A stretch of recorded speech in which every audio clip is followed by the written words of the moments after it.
माननीय भूपेंद्र सिंह जी जो पूर्व गृह मंत्री भी रहे हैं, उनकी कायरता का कायल हो गया हूं आज। उन्होंने एक पत्र लिखा है माननीय मुख्यमंत्री जी को और डीजीपी मध्य प्रदेश को, जिसमें कुछ एक एफएसएल का जिक्र किया है कि पॉजिटिव हो गई, नेगेटिव हो गई, भगवान जाने कब पॉजिटिव कब नेगेटिव क्या हो गई। और वो खुद गृह मंत्री थे।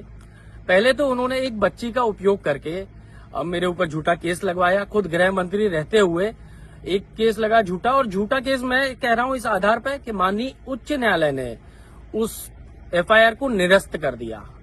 भूपेंद्र सिंह जी के संरक्षण में एफआईआर हुई। अंततः महिलाओं की आड़ में राजनीति करने वालों का सच सामने आ गया और उस व्यक्ति ने, उस महिला ने स्वयं एक इस आशय का शपथ पत्र भी हाईकोर्ट में दिया कि ये जो पूरी कॉन्स्पिरेसी थी, जो षड्यंत्र मेरे खिलाफ रचा गया था, वो भारतीय जनता पार्टी और उनके नेताओं का था। भूपेंद्र सिंह जी अगर थोड़े भी पढ़े लिखे हों तो वो एक अंग्रेजी का एफिडेविट है, उसको पढ़ लेंगे। उसमें लिखा हुआ उनको मिल जाएगा कि ये बीजेपी की कॉन्स्पिरेसी थी। और उस बीजेपी के सदस्य भारतीय जनता पार्टी के सदस्य माननीय भूपेंद्र सिंह जी भी हैं। मैं समझता हूं कि ऐसे बच्चियों के आड़ में मत लगे, तो लड़ा करें, थोड़ा सा मर्द बने और सामने से लड़ने की आदत डालें। एक चीज हो गई।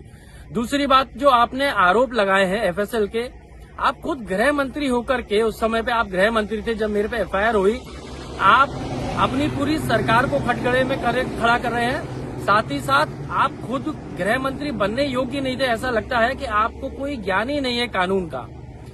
एक एफआईआर जिसको कोर्ट ने निरस्त कर दिया, हाईकोर्ट ने निरस्त कर दिया, क्या उस पर न्यायिक जांच हो सकती है? कौन न्यायालय करेगा भाई? हाईकोर्ट द्वारा निरस्त की गई एफआईआर की उनके नीचे कोई जांच कर सकता है न्यायालय? आप मुख्यमंत्री जी को पत्र लिख के ये जो लेटरबाजी कर रहे हैं, इससे कुछ नहीं होना। आपको सामान्य ज्ञान भी नहीं है, कैसे किसको क्या पत्र लिखा जाता है, क्या कानूनी प्रक्रिया होते हैं।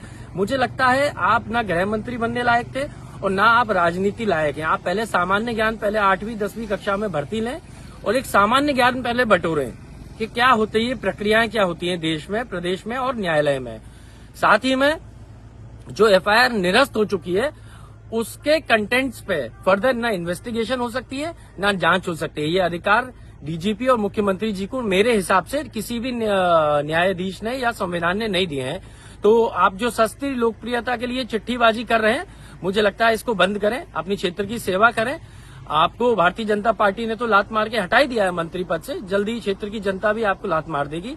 और जो आपने मेरे भाई पर आरोप लगाए हैं कि 35 अपराध दर्ज हैं, अगर आप मुझे 35 अपराधों की मेरे भाई के ऊपर जो दर्ज है नामजद, अगर आप मुझे लिस्ट दे देते हैं तो मैं राजनीति से संन्यास ले लूंगा। मैं आपको ये पूर्ण जिम्मेदारी से कह रहा हूं। साथ ही में कौन सी जगह ड्रग्स, कौन सी जगह ब्राउन शुगर बेचा जा रहा है, आप कृपया उनको भी बताइए आगे आकर के।